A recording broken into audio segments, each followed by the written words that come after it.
Good afternoon, good afternoon, good afternoon, sir. How are you? I am good. How are you?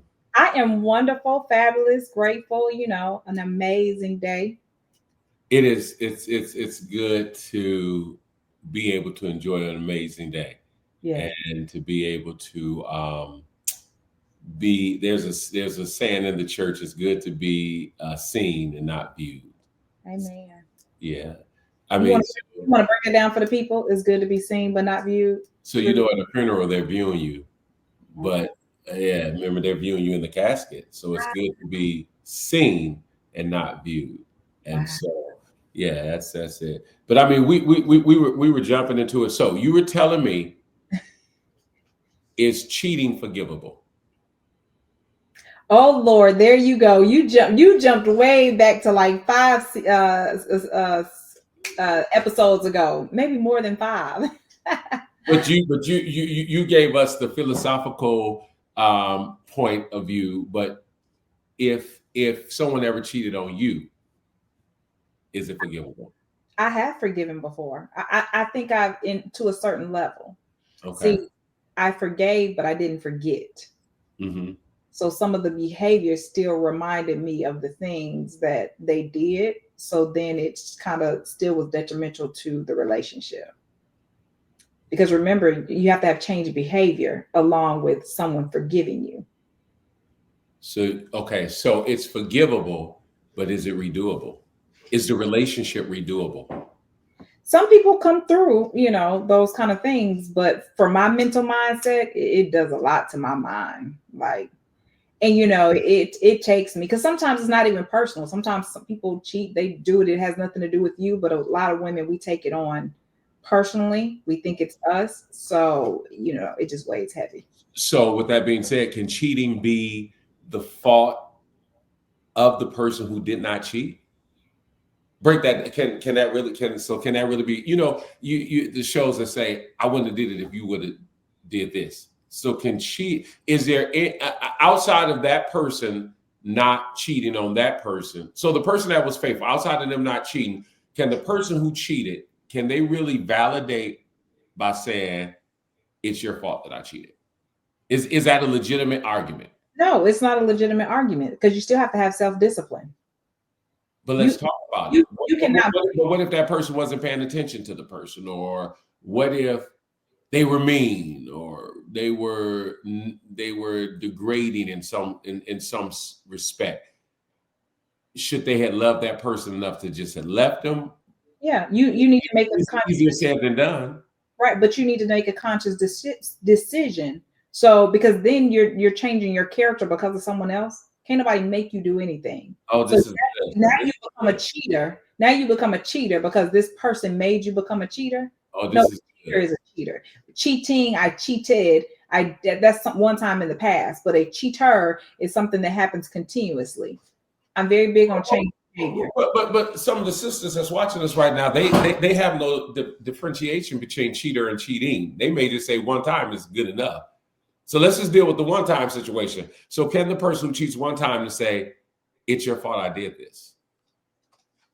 Is there any outside of them saying, "Well, you cheated on me, I cheated on you"? Is there any bona fide reasons that that person could say, I mean, our show is called, living your truth. That might be their truth, you know. So that might be their truth, that I did what I did to make you cheat. That might be their truth, but that's still not really the truth. You cheated because you wanted to. You cheated because you didn't have enough discipline. You cheated because you didn't have enough guts to walk away and say, I don't want to be here because you're not giving me what I need. I don't want to become animated in this show, but wait a minute. But we do say that there could be legitimate reasons or there can't be legitimate reasons. I don't think there can be legitimate reasons why you became a cheater. Why you begin to cheat. I cannot make you be who you're not. Watch I'm this. I'm But not a cheater. So you can't make, if I'm in a relationship, this person cannot make me cheat. okay, but what's the saying? Men want what? Respect. Hmm. Women want love. Say Hmm. if you're with somebody, if a brother's with a woman who, and I don't want to throw the brothers under the bus to make it seem like the brothers are just cheaters. Because women cheat too. They just more So, sneaky. right. But say if the brother come and say, but you didn't give me respect. you condescended me. We had these conversations, and her over there gave me respect. Can that be a reason? No, it's not a reason. Because you decide. It's not an excuse, or it is a reason, because a reason is a reason, though, right? But the reason should be, let me get out of this relationship first. Let me close this chapter. Let me close this door before I open up another door. I think I said it the other day. You're not a tree. Move from that situation, move from that toxicity, and then invite another situation in. No, I feel like there's no excuse and no reason why you should become a cheater. But you are a cheater. I don't believe someone becomes a cheater. Okay.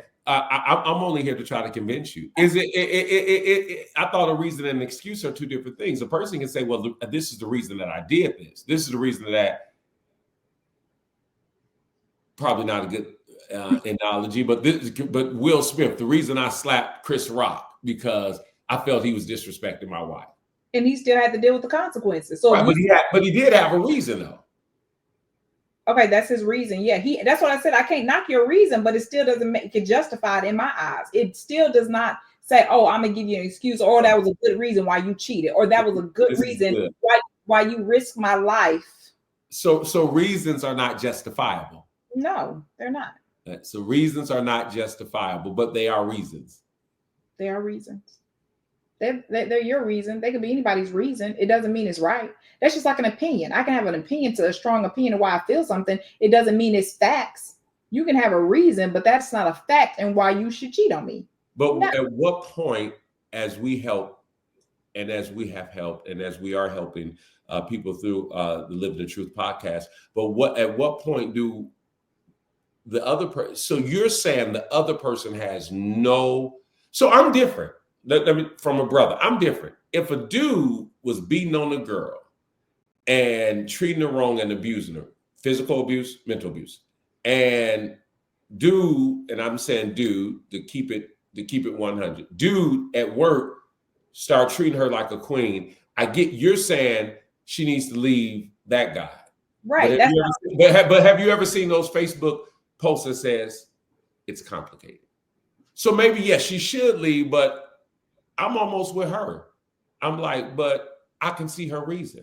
I can see her reason if the dude at home been beating her, abusing her, but yes, she's intertwined and stuck there, but she's been there so long, because easier said than done, Chantel. Some people been in stuff for so long that they don't know how to leave. We'll touch on that later. They don't know how to leave, but yet when she get to work, it's a piece of heaven. He opening up the door. He buying her lunch, bringing her lunch back.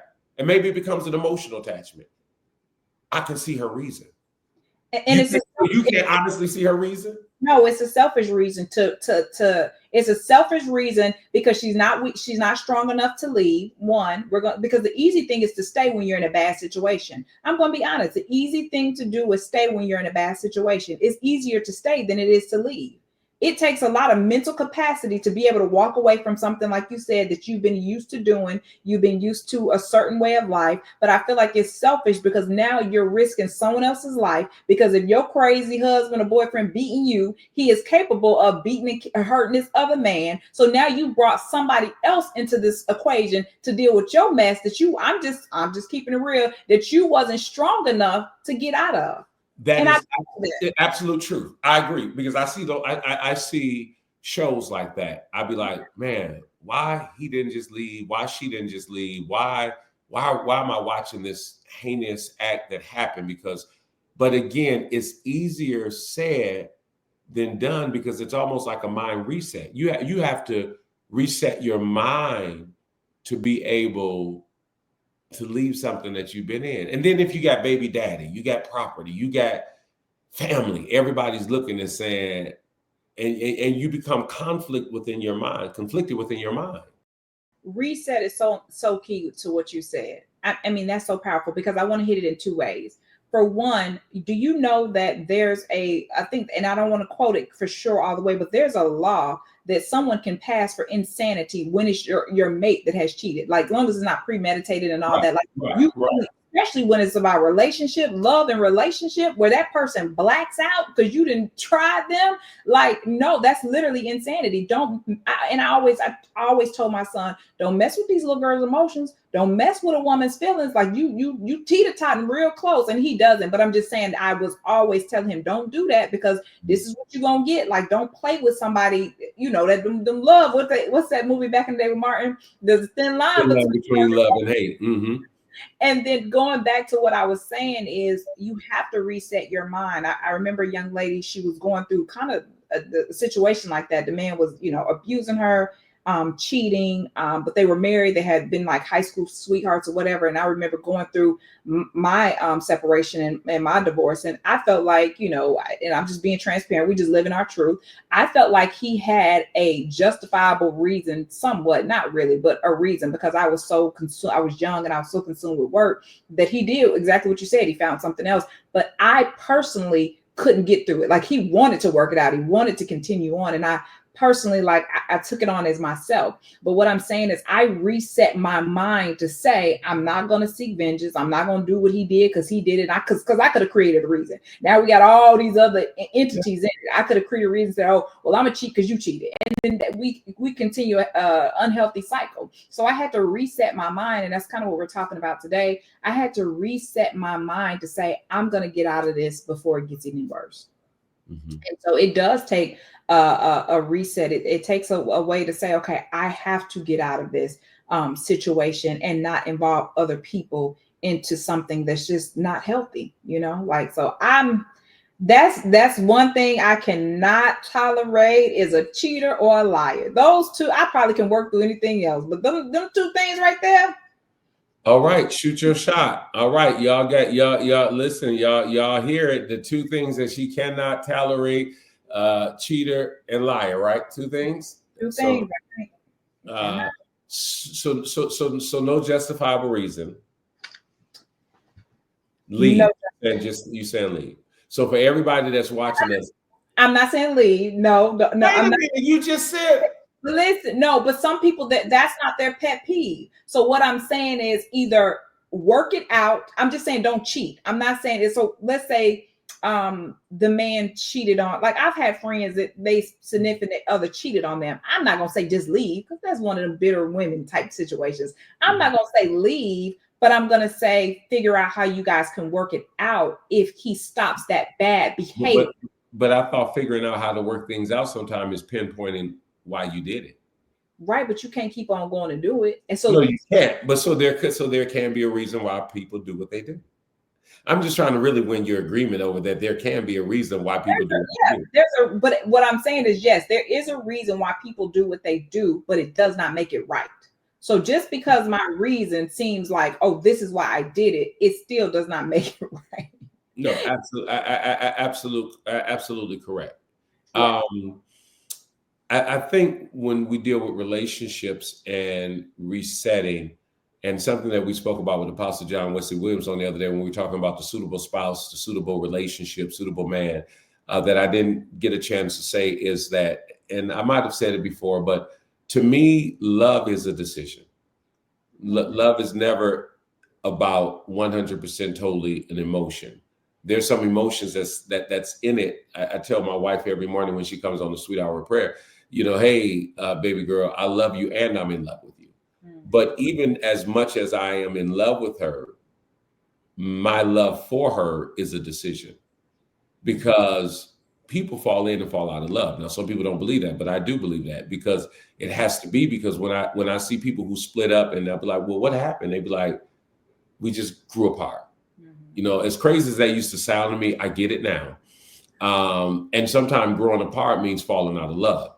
So that's why when I tell my wife I love her, and even when we take those vows at the altar, and when you take it after the right one has shot the shot and made the basket, it says for better or for worse, through sick, through poor, prosperity, fat, skinny, big, black, whatever.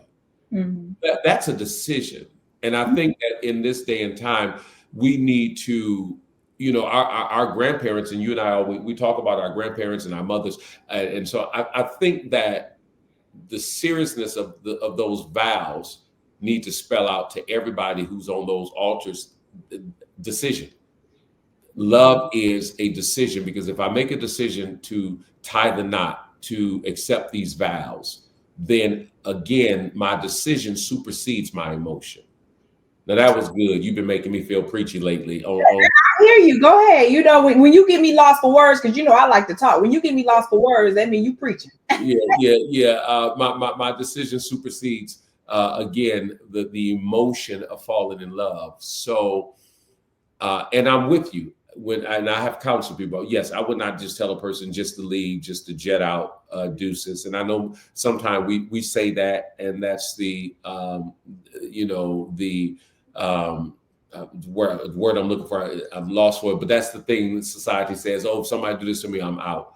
But then sometimes another flip side of that is you love that person so much that you don't want to be out, because you want to find out what happened and what didn't happen, or why did this happen. Right. So I just think that when we talk about relationships, again, what a lot of people watch us for, whether it's, let me put it out there, I don't have a degree in or a PhD in relationship, a relationship expert, but I do have, I've learned from the mistakes that I made. And like you just gave reference to your previous situation, I think that it helps people in this day and time to understand how they need to be rooted in the decisions that they make if they want to have a good relationship. Right. What are the top 5 things you would say that would, because then I always tell people this too, Chantel, even when I was had become a divorcee and I was going through my time of singleness, that I'm still qualified to teach on marriage, because I can't teach you what to do, but I can teach you what not to do, or what will not work. But what would you say that are the top 5 things that would make a relationship good, healthy, strong? Good. And okay, and I'm gonna answer that. I want to hit what you just said about your expertise in relationships. Even in business, what you just said is so key. The thing that made me a great business person are my failures. Yeah. See, people don't realize that you learn from your mistakes. Learning from what not to do is so important. So Absolutely. even in my past relationship, the thing that I said, they probably did have a reason. I've learned from that to become where I am now. And so that's what now builds, because like you said, I'm learning what to do. Not saying I figured it all out, but learning what to do. And I definitely feel like the 5 traits is 1, heal. I feel like there's so many unhealed people merging together, and 2 unhealed people is just a clash. It's just a huge clash. And so definitely I feel like you have to individually heal, like find that place of singleness and enjoy that place of singleness. Work on becoming whole. I think we may have hit on that before. The second thing is definitely healthy communication. Like communication, and I'm not just saying that we're talking back and forth. I'm talking about we're comprehending what each other is saying. See, I can hear you and listen to you, but not actually comprehend what you're saying. So, and then it also goes back to being equally yoked. I can't comprehend you if we not even equally yoked. If we on 2 different levels, I'm gonna sound like womp womp womp womp womp womp womp, because you just don't even have the mental capacity to even understand what I'm trying to say. So I definitely would say, like I said, heal, communication, but not just communicating, actually comprehending what the person is saying. I have definitely learned to take my time, because I am a speaker. I'm trying my best to learn to listen, and not listen to respond, but listen to actually hear this person out. What is this person saying? Why are they saying they feel this way? How did I make them feel? Even though that's not how I felt, I was, coming off trying to perceive it. I made them feel that way. So I have to do a better job if I made you feel that way. If my intentions wasn't pure, you may have said something to me, you may have been joking, and that's not what your intentions were. But if I received it like that, you got to be like, man, I love this person enough to let them know I wasn't trying to hurt your feelings. I was just trying to speak the truth, or whatever it is. So definitely the healthy communication is key, not just communicating, but communicating on health. Definitely honesty. I can't deal with anybody just lying. Like, some people lie about the sky, that we both looking at the sky, we both see it's blue. Yeah. And you gonna tell me it's red. Like, some relationships, like, they be like that. Like, where you been? And you've been over here, but you saying you something else. So, definitely just the healthy communication, the honesty, the transparency, and both of us working. Like, we're both working to achieve a purpose and a goal that's unity. And then the last thing is, I want someone that enjoys themselves. Like, Mm-hmm. enjoy you. Like, we're gonna bring our purpose together, but I cannot. I want you to enjoy you. Like, if you upset and you can't stand your job and you hate your job, but I love what I do, you gonna have an attitude because I love what I do every day. Mm-hmm. Like, Absolutely. bad attitudes is like a no-go for me. Like, you just wake up with a bad attitude. That's a problem for me. Because I'm a morning person. I wake up like, let's go. So that's it. So can we also put in the top 5? It might have to stretch the top 10. Money matters too. Oh, definitely. Money. I'm just going to say money management of your finances. Definitely. It's going to play a Well, role. and when I said money matters, meaning that there has to be a conversation where money does matter, Oh, or where definitely. there's a talking about money, communicating about money, stewardship. Because Yeah. I've seen great relationships, but I've seen them come to a place of despair because money didn't matter, or there Mm. was no, like you say, under that money matters, money management. There was no management or stewardship of money, and so people and always talk about false humility. There's no need for people to have false humility. If a person wants to be married or wants to be in a relationship, just say what it is, and that is what it is. But I think a lot of times people don't know how to be in an effective, healthy relationship because they've been in so much stuff that is so toxic, Mhm. and the toxicity that is around them or in their environment, or that is even seeping out of their pores now because they have become what they have been exposed to. And so a lot of people have been asking, hey, can you all give us some pointers on how to have a healthy relationship, some of the things and what not to do, or some of the things to do. One of the things that I think that is very important in any relationship is time. Hey, we say money management is time management. Mhm. Is that when you're in a relationship with somebody, is that there has to be a dedicated time that you spend getting to define them. And Yeah. you said that, talking doesn't mean definition. So when I'm spending time with someone, I'm then able to define who they are, and they're able to define who it is that I am. And so, I believe that people, if they want to have a healthy relationship, there has to be a good, healthy dose of time management of them coming together, getting to know each other. Can't be about, again, and I know we have some very hot blazing topics in the coming weeks, but it can't be about, and I will be nice, sex calls. Right. It can't be about, first off, if a man only calls you at a certain time at night, Mhm. there's a lot that goes with that. Mhm. I can speak from a brother. If a man only calls you after a certain time and he don't disappear all throughout the day, all throughout the early afternoon or early evening, and your first call is always at 8, 9 o'clock,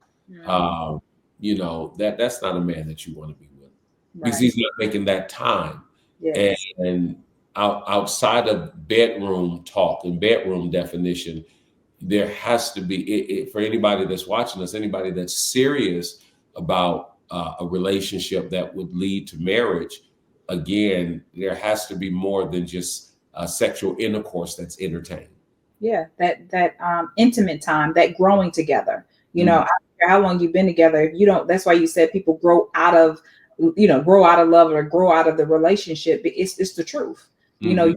can be going one way and it's not a bad growth. You grow on this way and this person growing that way. You grow out of each other because you're not spending that intimate time of relearning what this person likes. Just because the person you were at 25 is totally different than the person you are at 30. Yes, absolutely. Yes, absolutely. Some may be wondering too, for those who are going to try to shoot their shot, how old are you? So I won't say how old you are, but how long have you been out of high school? Maybe they want to add that up. Because when you said the number 30, I think I'm almost 30 years, or about 25 years of being out of high school. But it ain't about me. They want to know probably how long you've been away from high school. They say a woman never tells her age. I think, you tell your age when you say how long you've been out of high school. Well, what I'll say is I told my daughter I was 28 for a number of years until she finally caught on. she began to catch on, like, girl, you've been 28 for like 10 years. So, but no, I'm well in my beautiful 40s. I'm beautiful in my 40s, and I love this place. It's different for a woman. 40s is a whole nother place to be in. I mean, you really are learning yourself, That's why I said you got to grow together, because I am a different person. From when I was in my 30s to 40s, I am different, and I love it though. So will you take a man in his 50s? Definitely. Nothing's wrong with the man in his 50s. What you did? Wonk. Well, you have to realize what they say. The new 30s is 20s. The new 40s is 30. Whatever they say. That different gap. But if they're in their 50s, they have to be still. They still got it. They still moving. How old in their 50s would you take them? Not in the late 50s, but because then it becomes a gap with a relatability. I want to be able to relate. Like if he's saying an old school song and I'm looking like, I don't know what you're talking about. I want to be able to relate with our intimate time and conversations and things like that. But definitely, because some men don't mature as quick as women anyway. I feel like my ex-husband was actually 11 years older than me. And you would not tell. He looked younger than me still to this day. Like 62 now? No. No. He still hasn't even say the number. But no, I mean, he still looks younger than me to this day. No, I'm messing. No, I understand. I think in this New Year's, people are, and again, no false humility. If somebody, no relationship shaming. If somebody's looking to be in a good relationship, I think that something that you have talked about is that they should be equally yoked. If a big age gap works for them, work it, but I wouldn't recommend it. I wouldn't recommend it off the back. I would tell a woman who is in her 40s possibly not to get with a man in his 60s, because it's becoming like dad-daughter type of situation now. That dad-daughter type of vibe now. No, do you know what they call it? Oh man, it's a new thing going around where they're saying the men are looking for a woman to be a caretaker. Like they're yeah. The name of it, but the men, they finally they ain't settled down in all these years and they just need something. Right. Yeah. Be a caretaker. I've seen that, and I believe that because again, and it's unfortunate, but I guess in authentic relationships, not transactional relationships, because I think sometimes those relationships are more transactional. It's like, well, what can you do for me, and what can I do for you, and hey, here we are, we're even ground. But I think in this new year, as individuals are embarking upon healthy relationships, the top 5 things that you named and some of what I added to it, I think that, God wants people to be happy. God wants individuals to be in holistic relationships. And if there's a woman that's watching us right now or listening to us or hearing what we're talking about again, or man, anyone that's in an abusive relationship does not deserve to be abused. And it's best it's almost like when I go get the EKG at the hospital, when I do my yearly checkup, the one thing I hate is the stickers, because they have to put those stickers on your chest. And it's like one day they're always cold, but then that snatching away is coming. And sometimes, and I think they have that analogy with the band-aid, just snatch off. Sometimes you just you got to snatch it off, and you got to unplug it, or you got to come up out of it. And so I think that for women or men that are watching us, the Living the Truth podcast, that if you want to be in a good relationship, you first have to be healed, as you said, from toxicity or toxic things. Let me just ask you this right quick. As a woman, because women do mature faster than men, it's been scientifically proven. If a person is just coming out of a relationship, and I know, Chantel, it's a matter of preference, or it's a matter of mindset, or the resetting of the mind. But what's a rule of thumb before they should enter into another relationship? And I know every situation is kind of different. And I've heard women say, well, it don't matter, I fell out of love with him years ago. But I feel like it still should be some type of time to heal. Yeah. Even with falling out of love with him years ago, and him being the worst nightmare since Freddy Krueger. Mm-hmm. But again, I do still think that there should be, and for the brothers who was in a messed up situation with a woman, is there a 3 to 6 month healing period, cleansing period that a person should take? Definitely. Because you never want to become, I would never want to become someone's rebound. Or, they become my rebound, because that's a wow. Very, how does that look? Yeah. How does rebound look? Oh man, you're using or talk to the people. How can somebody be like, you know what, Chantel just helped me, I'm dating my rebound. How does rebound? How does that look? Is it like, I really don't want to do this, but I don't got nothing to do? I don't think you even notice it. I think you just go in because you're hurt and you're lonely and you don't want to feel that. A lot of times you go to the rebound person because you don't want to sit or embrace that hurt that you're in. You don't want to feel that way. So you rebound to that person. And it's dangerous, especially for that person, because let's say that person, they're not rebounding, they've been single, but you go rebound and you end up being with them only because you were lonely, or only because you were unhealed. So because by the time you become healed, you may not want that version of that person that loved you when you were unhealed. You know what I'm saying? What that healed person in you was like, that this ain't my type. I don't want this. I wish I had the one mic that come across in the air. I would bring close to me and say, so did you just say embrace the pain? Yeah, oh, definitely. And a lot of us don't want to embrace. So embrace the pain. So yeah. I said snatch the Band-Aid off, mm-hmm. and you're saying embrace the pain of the snatch off. Mm-hmm. You got to embrace it. I hear you. You going somewhere with it. Snatch it off, and you got to embrace that. But right. A lot of people don't want to embrace that pain. You got to embrace the sting. I said, because before you can't move out of something until you decide to get up and move up out of it. So I think the first getting up and moving out of it is snatching it off. But then you said, before you move into something else, embrace the pain of that sting. Yeah. Don't be around here talking about, oh, I'm good, it didn't hurt. Yes, that hurt. It hurt when I go to the hospital and I snatch hair off my chest. It hurts. I hate it. It hurts. It hurts. Right. Because you're now succumbed to the counterfeit. So you're like, God, take me out of this pain. I don't want to be here. God says, I'll go through the fire with you. He's saying, I'll go through the pain with you. But we like, no, Lord, take me out of the pain. I don't want the pain. So soon here come the counterfeit. Oh, Lord, you didn't send me the man. You didn't send them to me. We running over there, not realizing that ain't even it. He ain't even it. You got the knockoff version. You got the rebound because you wanted to get out that pain so bad. So you wanted to be medicated.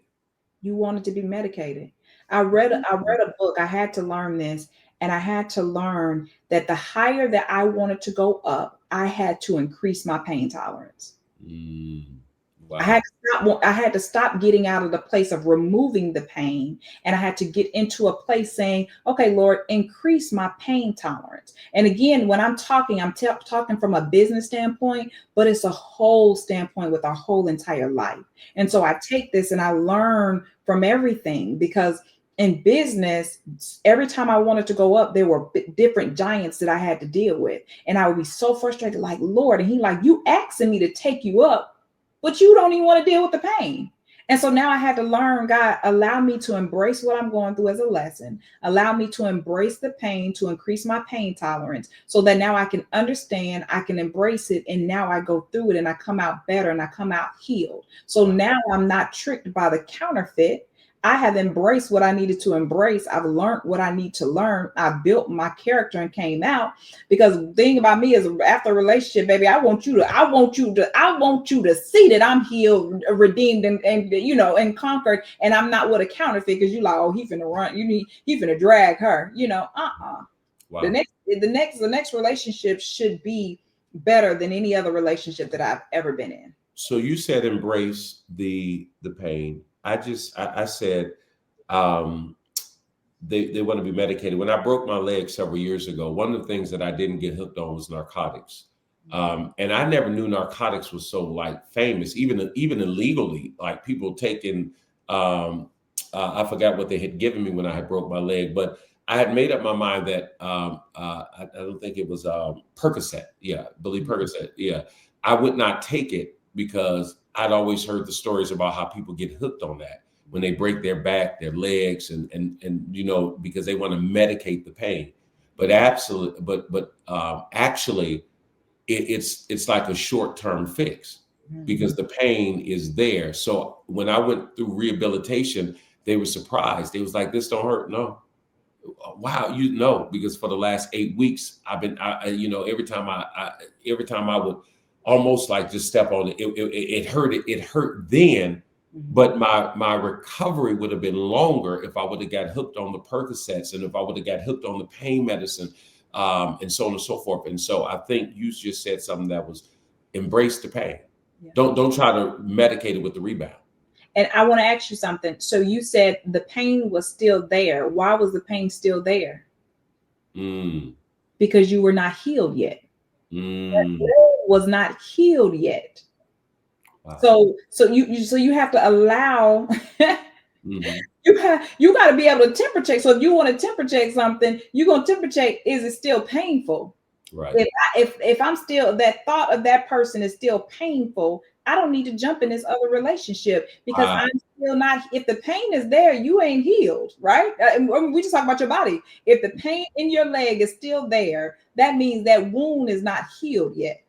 So if the thought of that person brings you to a place of pain, you're not healed yet. Wow. This our time is just almost up. This has been fire. Because I believe that that relationships are going to be better because of the wisdom of being able to hear what will work. And you and I, we talked about this backstage and several times. If you're always in proximity of broken relationships, that's probably what your relationship is going to become. If you're always in proximity of people who just talk trash or, and again, and I don't want to, you know, dog the brothers out. You know, women can be trash talkers, women that are always negative and pessimistic. Then that's the, you know, if you're around a woman that be like, I cuss my man out, you know, 9 times then you cussing your man out because you're around that. You become what you're in proximity to.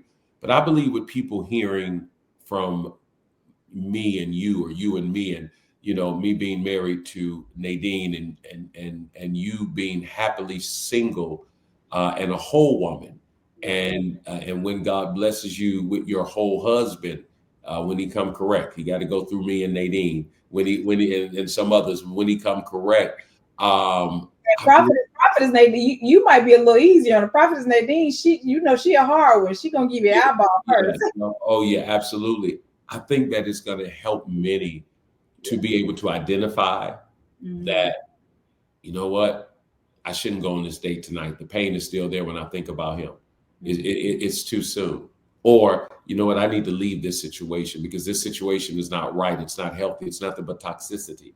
Or, you know what, this is a good situation because Chantel says these are 5 things that can strengthen and build the foundation of the relationship. And so I really believe that that this particular, and even our previous podcast with Apostle John Wesley Williams, Suitable Spouse, is going to help many. And so I'm just excited. I know we're out of time. We got in the last last remarks, last comments to this? Yeah, you summarize everything so perfect, but we do have our title is reset your mind. And as you go, into relationship, out of relationship, whatever it is, just make sure you do a reset.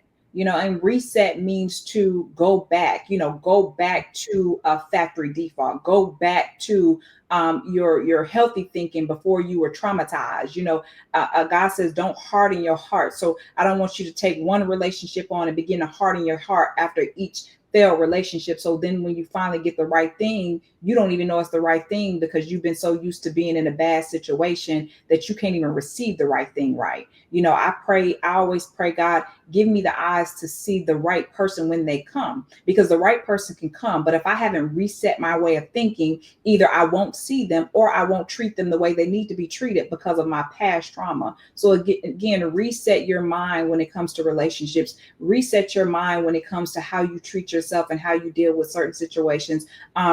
And like we say, as you reset, it's going to transform your life. We can't keep doing the same thing the same way. It's called insanity. You're doing the same thing over and over and over, and you see that it's not working. It didn't work in that relationship, but yet you're still demanding or wanting something to look a certain way in this relationship. Reset your mind. Absolutely. With Yep. that being said, deuces, we're out. Thank you for joining us. Subscribe to our YouTube channel, Kingdom Global Media. Thank those of you that have been following the Facebook page. Again, our Instagram page will be up soon as well, and our Twitter page. But for now, deuces. Deuces.